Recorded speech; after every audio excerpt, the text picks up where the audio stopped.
mbokki jullit yi ñoo ngi leen di nuyu bi gën a tedd ak nuyu bi gën a sedd xol ma jële ko suma biir xol di leen ko jox ndax li ngeen nga ma defal yàgg ngeen ma koo defal ñetti at a ngi nii heure fu ma ootee ci weeru koor laay oote mu boole xiif ak naaj bu metti waaye da ngeen fay toog de 10 heures ba 18 heures donc man lii du guddee ci man waaye di nuyu le 5e président, le futur 5e président du Sénégal, président Mbacké Mame Boye Diao.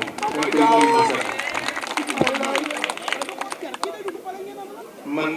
simaana benn yoon laay toog. nañuy dundee parce que tamit réew boo ko bëggee yor da ngay dem ci ñi nga war a yor jiite ëllëg naka la ñuy dundee ba boo yore réew nga xam lii mooy seen jàngoro nga mën koo faas. parce que man loolu laa gëm li ma gëm mooy. Il faut descendre sur le terrain, rencontrer les gens pour xam dëggantaan ñii lan mooy seen préoccupation pour que boo toogee nga ne ah man demoon naa fii de lii mooy seen préoccupation. parce que lay préoccupation waa Touba du préoccupation waa Dakar lay préoccupation waa Dakar beaucoup de préoccupation waa Casamance. kon nag pour savoir cela il faut que nga nekk en contact direct et permanent avec les Sénégalais loolu daal. maa ngi leen koy man li nga wax dal na xel de. dal la sa xel bu baax. yaakaarul kenn ku dul Serigne Saliou. bi mu toogee ba Serigne Saliou nekkatu fi Serigne Cheikh Saliou la jox boppam moom la yóbbu àddiyee. lii nii laataa mu ciy tàmbali def benn jéego lim njëkk a def mooy dem ba xel ko. am fa ay waxtu yaagu Serigne Cheikh Saliou doo ko jox ndigal ne ko am nga ndigalu laaj réew mi mu doog a ñëw laaj réew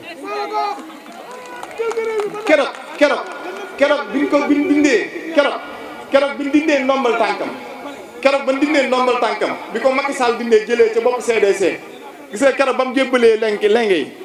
Touba gii la añsee fi la daanaka fana fi la guddee na fi lool ñëw ne Serigne Cheikh Saliou lépp lu ma joxoon li ma Macky Sall joxoon delloo naa ko pare naa pour jàkkaarloo Sénégal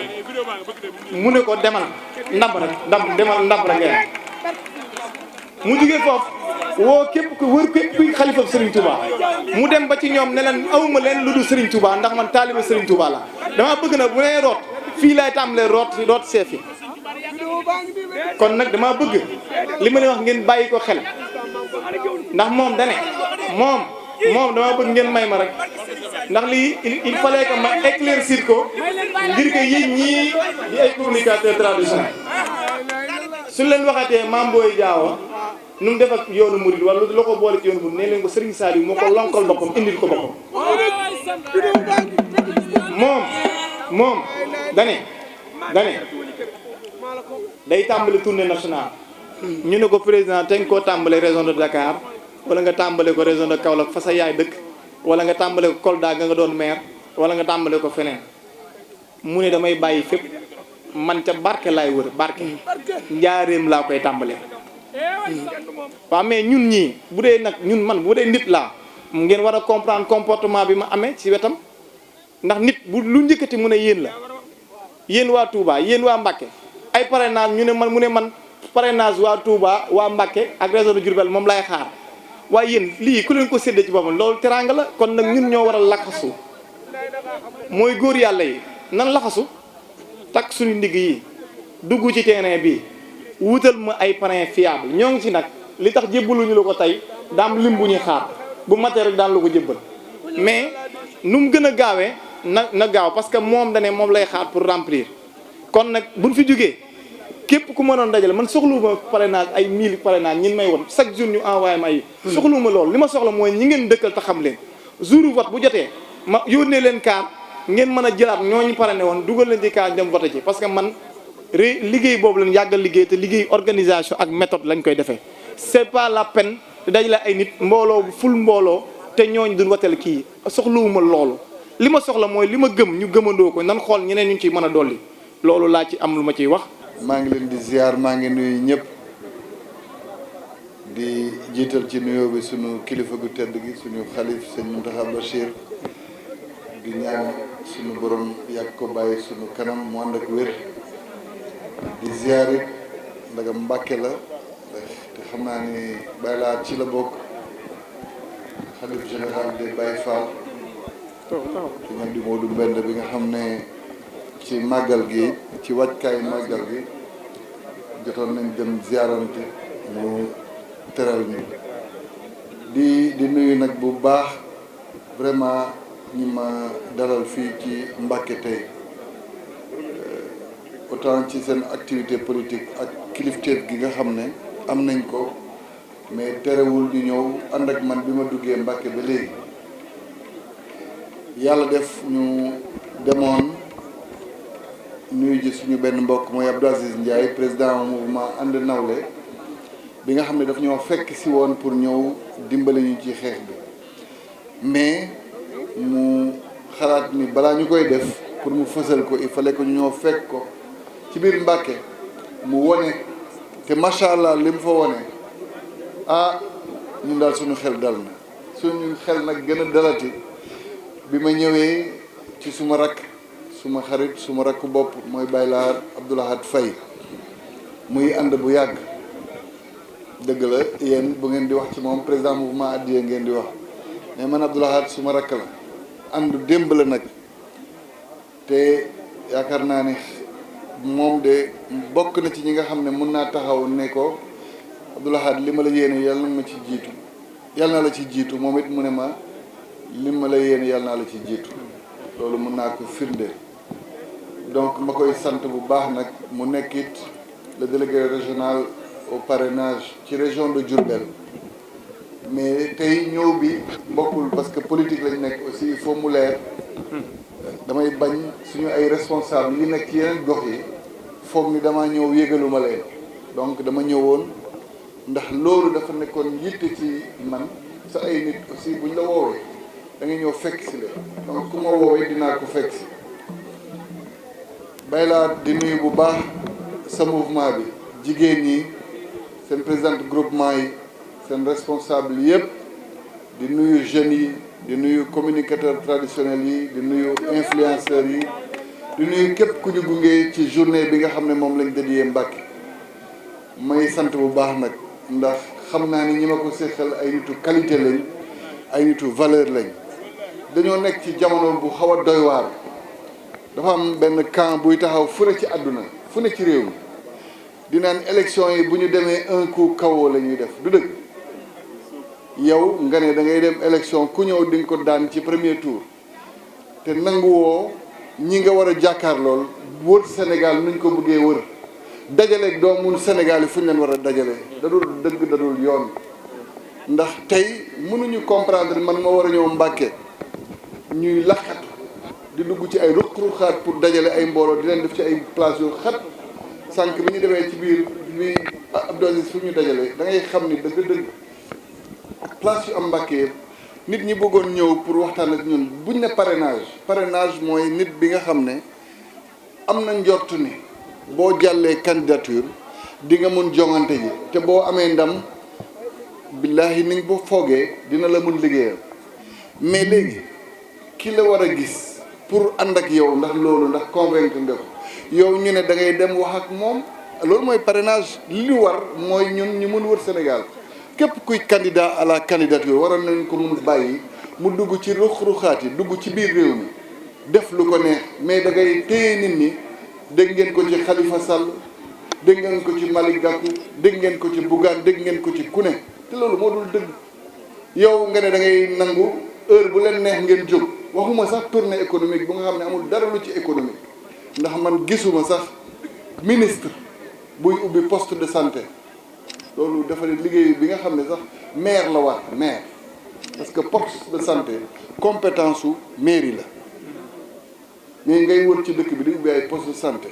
alors que sénégalais yi seen i jafe-jafe xam nañ ko munoo woote benn conseil présidentiel wala benn conseil interministériel waxtaan ci mbëkk mi nga xam ne xale yi ñu ngi dee ci géej gi ñu ngi daw nga ne da ngay dem di wër réew mi nga tere ñeneen ñi wër ngay pré campagne mais nañu bàyyi ñëpp pré campagne d'accord nañ ñoom ñu campagne mais boo woloo sa bopp nga ne yow ku ñëw nga daan ko ci premier tour mais bàyyi ñeneen ñi wax ak Sénégal léegi da ngay bëgg a jouer ci image foo dem ñu ne yaa ngi mobiliser parce que yow am nga droit génn ñun fuñ ñu jox bayal bu ñu jox Mbacké man soxla ma fukki responsable biir Mbacké pour feesal ko ndax man xam naa li ma fi am ci ay mbooloo waaye da ngay mujj ñëw di lakkatu di nekk ci ruq yi te loolu moo dul dëgg. nañu bàyyi sénégalais yi nga xam ne bëgg nañ ñaan vraiment baatu askan bi pour ñu jox leen ko ñoom ñu wax ak askan bi ba koo wóolu mun ko parrainer nga parrainer ko mais sinon li ngay gis mooy ay nit yi nga xam ne c'est dans la clandestinité qu'ils font leurs activités politiques te loolu du yoon. yéen da ngeen bëgg a combat yow da ngay doppewu da ngay ut say supporters wut sa arbitre nga ne da ngay bëree mais kon kay njort naan da ngay daan mais du ñu daan kenn ndax ki ñu mënul daan mooy tax ñoom ñu daanu mooy jafe-jafe yi nga xam ne askan waa ngi koy dund. jafe-jafe yi nga xam ne sunu ay ndaw daf leen di jaral yow nga toog nga ne man dee naa ba pare kon buñ may tere deewi ci géej gi damay gën a tardé rek loolu moo fi ne. te ñu mën wax ak ndawu réew mi ne leen ëllëg mun na nekk ngeen mën fi toog liggéey fi tekki fi ngeen jël jigéenu Sénégal fu ñu daje foo ci gis fukk si ñoom bokk koñ wala bokk dëkk ñoom dinañ góorgóorlu ba dajale seen i as déew gi ñu am commencé di liggéey seen biir di njëriñante nga war leen dooleel ñu mun dimbali seen i borom kër ñu mun dimbali seen i njaboot nga mun leen dimbali ci loolu au lieu que nga def ko nga leen di bàyyi ñuy ñefeek avec ñuy ñefeek calebasse ñuy ñefeek ay genre nit yi nga xam ne mais ku leen lebal nga xam ne taux usurier lay doon nga waroon mun waxtaanee loolu doo ko def ngay jël réew mi di ko téye en otage. démocratie nag c'est la loi de la majorité mais fu mu nekk nii bu dee yàlla may nañu kii nga xam ne moo jiite réew mi mooy président Macky Sall moom nekkatul candidat waa léegi ku war a mun samp ndëndam day war a ñëw mun wax ak askan wi ne leen man de lii laa am yéene def ci suma réew bu boobaa ku ci ànd ak moom ku mën daan wax bi jeex. mais yow munoo nekk pré-campagne d'abord tere nga nit ñi candidat parce que pendant 1 an ou 2 kenn xamul fu ñu jëm. élection bii moo gën a gàtt ci pré-campagne ak campagne électorale ci histoire politique sénégalaise nga war a ñëw léegi ci diiru ñetti weer encore nga bëgg leen tere déplacement foo romb ñeenti oto nga ne leen amu leen droit def caravane mais nga la waaye nañu bàyyi nit ñi ñu wax ak askan wi parce que kenn violence fi kenn fenn ci réew mi loolu dama ciy lancer un appel solennel ne leen. bàyyi leen les candidats à la candidature ñu dugg ci biir réew mi wuti parrain parce que parrainage ku la ko mun jox mooy ku njort ni war ngaa mun yor réew mi pour mun njort ni war ngaa mun yor réew mi il faut mu xam lan mooy sa yéene ak lan mooy sa mbébét pour que askan bi mun jóge ci situation bu mu nekk. mooy li ngay wax sànq Abdoulahad ngay naan boo sañoon ñu jëm ci sancaan yi dëgg la parce que yow xam nga li ne fii ñun xam nañ ci as néew ndax Touba. dëkk bi nga xam ne bu dee population bu dee démographie ak koom bokk na ci ñetti dëkk yu gën a mag ci réew mi mais ba léegi Touba dafa am ay teen ba léegi Touba dafa am ay quartiers yu amul ndox vous pensez que c'est normal ñu war ko waxtaanee mais dañ ko war a waxtaanee fu ñu ko war a waxtaanee ak suñu ay mbokk Touba wax leen ni branchement bu ngeen ko nangoo nag nit boo ko waxoon fii fayal ndox ñu indil la ndox dina ko nangu ndax màggal bu jotee li muy jënd ci ndox rek fay na facture ndoxam at. mais kon nañu nangu débat yooyu te loolu koo ko wax du ne ñàkk nga taalibe déedéet nit ñi dañoo soxla ndox seen yi kër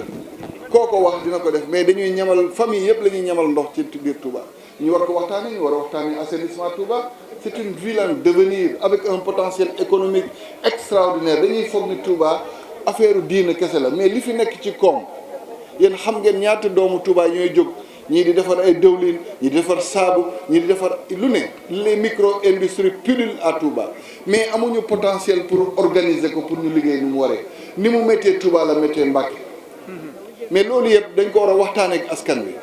vraiment dafa doy waar xëy na nag li may indi woon tey mooy pour fësal suma diggante ak yow mooy sàmm suma diggante ak yow te loolu xam nga ni jarul ma koy wax ci média mais dafa baax aussi bu ñu toll fu mel nii ñu mun wax ak askan wi ñu mun jël sénégalais yi comme ay seede campagne de parrainage lañ nekk collecte de parrainage nañu bàyyi candidat à la candidature yi nga xam ne DGE jox na leen ay spécimen pour ñu mun uti ay parrain nañ leen bàyyi ñu mun dugg ci réew mi nga la waaye ku ñu bëgg waxal mu wax ak moom ku ñu mun convaincre pour nga parrainer leen nga parrainer leen yow munoo am woo bu dee sa mbër moom wóolu nga ko vraiment loolu laa lay ñaan man loolu lay ñaan à l'administration sénégalaise ndax bëgg bëree bañ bëree ndax nu mu munti demee le 25 février ay candidats dinañ fi am ñun nag wóolu nañ suñu ay mbër ñun man parce que xam naa li ma am région de Diourbel xam naa li ma am ci biir Sénégal parrainage du nekk problème ci man mais nag élection présidentielle du question ni ku nekk candidat rek day gagné mais dafa di jamono bu ñuy waxtaanee réew dama koy faral di fàttali boo demee France am na benn waay bu tudd Philippe Poutou am na ku tudd Olivier Besancenot il représente des classes ouvrières am na ay regroupement de chasseurs mais ñoom ñëpp dañuy profité ci campagne bi xam nañ ne du ñu weesu 2 pour cent mais bu ñu nekkee candidat au moins dinañ plaider cause li tax ñoom ñu engagé wu ci wàllu politique donc on ouvre les vannes on n'a qu'à laisser le talent des hommes et des femmes sénégalaises s'exprimer que ñi am xam-xam ñi bëgg yaakaar ne mën nañu yor réew mi ñu yor ko ndax nit ñi sonn nañ jafe-jafe yi dafay mel ni ku boppam di métti ñu jox la garab biir buy métti doy na nag sëkk il est temps qu'on laisse les candidats à la candidature dem ci parrainage laxaat maa ngi jéggalu waroon naa wax ci yow mais c'est révoltant que l'actualité continue à être vraiment le fait que des candidats à la candidature ñu leen di téye ci ay buntu dëkk téye leen fa juróom-benn waxtu juróom-ñaari waxtu du ñu mun dox seen i soxla mais bu ñu wóolu seen bopp nañ bay ñu bëri mbokk yi guddi na xam naa ni ñoom ñoo tardé mais sant naa ñëpp gërëm leen salaamaaleykum wa rahmatullah